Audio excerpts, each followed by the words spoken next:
اسلام اور ہم آفیشیل دینی معلومات سب کے لیے۔ بسم اللہ الرحمن الرحیم۔ السلام علیکم ورحمۃ اللہ وبرکاتہ۔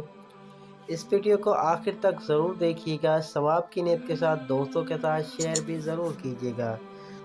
خاموش سجدے اور معجزے۔ کبھی کبھار ایسا بھی ہوتا ہے کہ جب ہم جائے نماز پر اللہ سے مانگنے کے لیے بیٹھتے ہیں تو نہ آنکھوں سے آنسو نکل پاتے ہوں، نہ ہی زبان سے کوئی بھی دعا لفظ کی شکل میں کہی جاتی ہے۔ بس عجیب سی کیفیت ہوتی ہے، دل تو تب چیخ چیخ کر کہہ رہا ہوتا ہے کہ یا اللہ اب آپ کے کن کی ضرورت ہے، لیکن لب اس درد کو بیان کرنے سے قاصر ہوتا ہے۔ اور پتہ ہے اس لمحے تمہارے اللہ سے نہیں، تمہاری دل کی اللہ سے گفتگو ہوتی ہے، اور جب ٹوٹا ہوا دل خود اللہ کی بارگاہ میں جا کر اپنی کنچیاں سمیٹنے کی فریاد کرتا ہے تو اللہ اس کے لیے اپنی مدد نہیں بھیجتا، بلکہ اللہ پھر وہ کنچیاں خود سمیٹتا ہے۔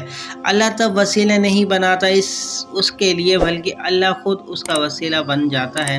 تمہاری یہ خاموشی اللہ کے ہاں بہت زور کا شور مچا دیتی ہے، اتنا زور کہ آسمانی خلق کے اس چپ کی آواز سے چونک اٹھتی ہے، اور پھر وہ ساری خلق اللہ سے تمہارے حق میں دعا کرتی ہے، فریاد کرتی ہے کہ یا اللہ یہ جو درد سے تڑپ رہا اسے شفا دے دے، اس کے لیے کن فرما دے۔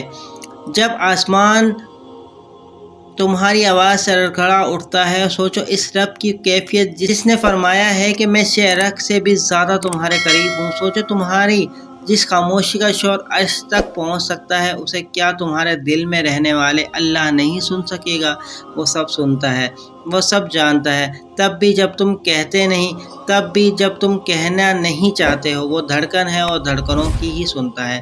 پھر ایسے معجزے کرتا ہے کہ دل پھر سے جی اٹھتا ہے، دھڑکنیں پھر سے بحال ہو جاتی ہیں، اور ویران آنکھیں شکر سے بھر جاتی ہیں، پھر کنچیاں بھی سمٹ جاتی ہیں اور شفا بھی مل جاتی ہے۔ اس ویڈیو کو اپنے دوستوں کے ساتھ لازمی شیئر کیجیے گا۔ ویڈیو آپ کو پسند ہے تو لائک کر دیجیے، کمنٹ سیکشن میں قیمتی رائے سے آغاز ضرور کیجیے گا۔ اگر آپ چینل پر پہلی مرتبہ تشریف لائے ہیں تو آپ دوستوں سے ریکویسٹ ہے کہ ہمارے چینل کو سبسکرائب کر کے گھنٹی کے بٹن کو لازمی پریس کیجیے گا تاکہ ہر آنے والی ویڈیو کا نوٹیفیکیشن آپ کو ملتا رہے۔